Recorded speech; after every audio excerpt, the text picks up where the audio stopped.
Hello friends, welcome to back Siddhpur गा study channel पर। आज की इस वीडियो में हम हमीरपुर बोर्ड का अकाउंट्स का प्रीवियस ईयर पेपर कवर करेंगे।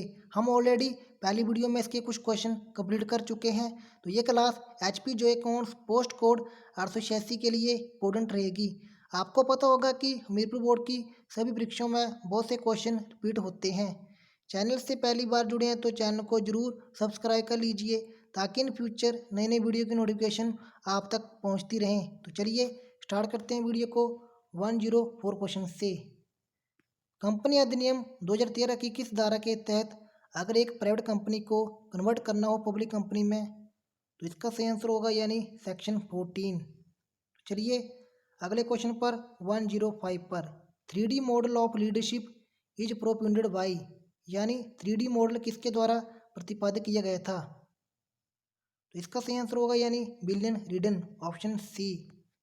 चलिए अगले क्वेश्चन पर 106 पर probability of failure in binomial distribution is denoted by. तो इसका सही आंसर होगा यानी ऑप्शन डी, क्यू बराबर है 1-p। Question number 107 deficiency of surplus account is prepaid under यानी ये अकाउंट किसके अंडर तैयार किया जाता है। तो इसका सही आंसर होगा option D. Question number 108 the kinked demand curve explain. तो इसका सही आंसर होगा यानी price rigidity, option D. Question number 109 how many companies are include in Nifty. तो इसका सही आंसर होगा यानी ऑप्शन ए।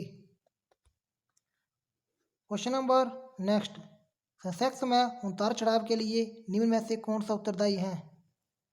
तो यानी फिजिकल पॉलिसी भी है, मॉनेटरी पॉलिसी भी है, पॉलिटिकल स्टेबिलिटी भी है। इसका आंसर होगा डी, ऑल ऑफ दीज। चलिए अगले क्वेश्चन पर व्हाट इज SP500। तो SP500 क्या है।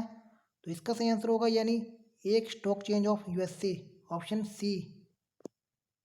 चलिए अगले क्वेश्चन पर the relationship between normal rate and PE ratio. तो इसका आंसर होगा यानी इनवर्स, ऑप्शन ए।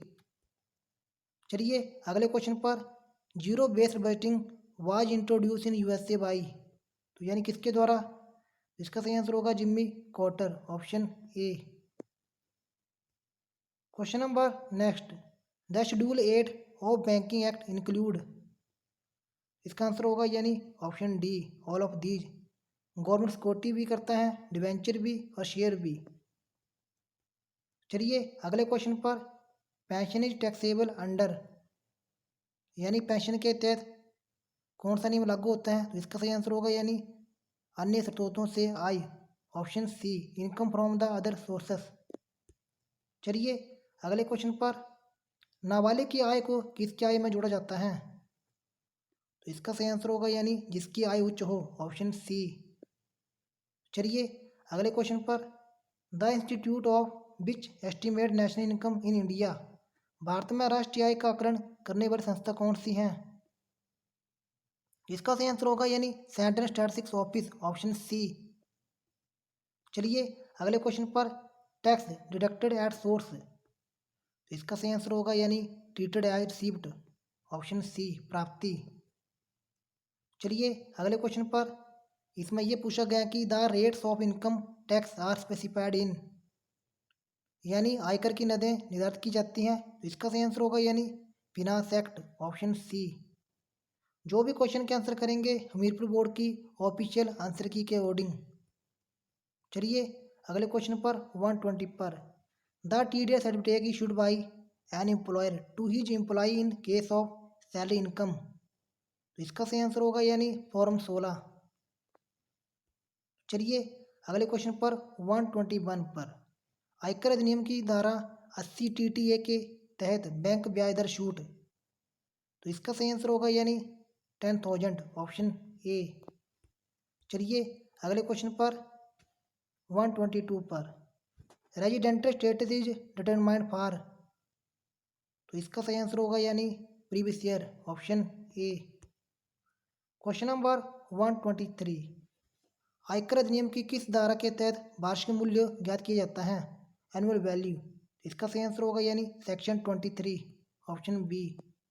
चलिए अगले क्वेश्चन पर 124 पर income from house use for self business, तो इसका सही आंसर होगा यानी ऑप्शन डी शून्य। तो चलिए क्वेश्चन नंबर 125 पर regular pension is taxable for, तो इसका सही आंसर होगा यानी सरकार तथा निजी दोनों के लिए, option C.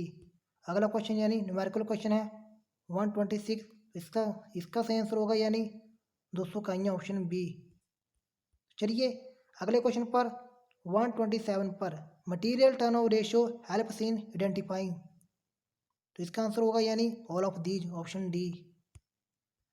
Question number 128 in case of rising prices the most suitable method of material issue, इसका सही आंसर होगा यानी last and first out, option A. चलिए अगले क्वेश्चन पर 129 पर when issue of material are price at cost price the method used is, इसका सही आंसर होगा यानी ऑल ऑफ दीज। चलिए अगले क्वेश्चन पर which of the following term is not represented as overheads, तो इसका सही आंसर होगा यानी बर्डन, ऑप्शन डी।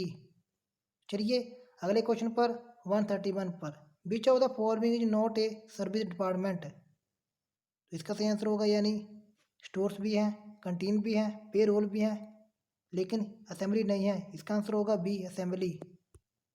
चलिए अगले क्वेश्चन पर 132 पर job costing is suitable for which activity, तो इसका आंसर होगा यानी all of these. Question number next cost of subcontract is to be borne by, तो इसका सही आंसर होगा यानी कॉन्ट्रैक्टर, ऑप्शन ए। चलिए अगले क्वेश्चन पर 134 पर when actual loss is less than predetermined loss the difference is known as, तो इसका सही आंसर होगा यानी एबनॉर्मल गेन, ऑप्शन सी। चलिए अगले क्वेश्चन पर 135 पर इसमें यह पूछा गया कि in process costing abnormal loss is valued, तो इसका सही आंसर होगा कि वस्तु उत्पादन के समान मूल्य पर, option A at the same value as goods production. चलिए अगले क्वेश्चन पर labour turnover can be calculated by the following method except, यानी टर्नओवर की गणना निम्न विधियों से की जाती है सिवाय, तो इसका सही आंसर होगा यानी एट्रेशन मेथड, ऑप्शन ए।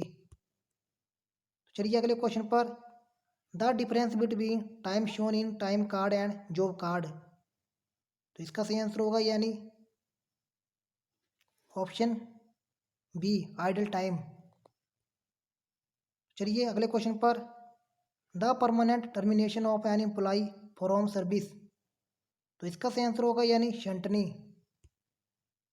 तो दोस्तों ये थी आज की वीडियो। अगर आपको वीडियो पसंद आई तो वीडियो को लाइक और शेयर कर दीजिए। मिलते हैं किसी और वीडियो में। जय हिंद, जय हिमाचल।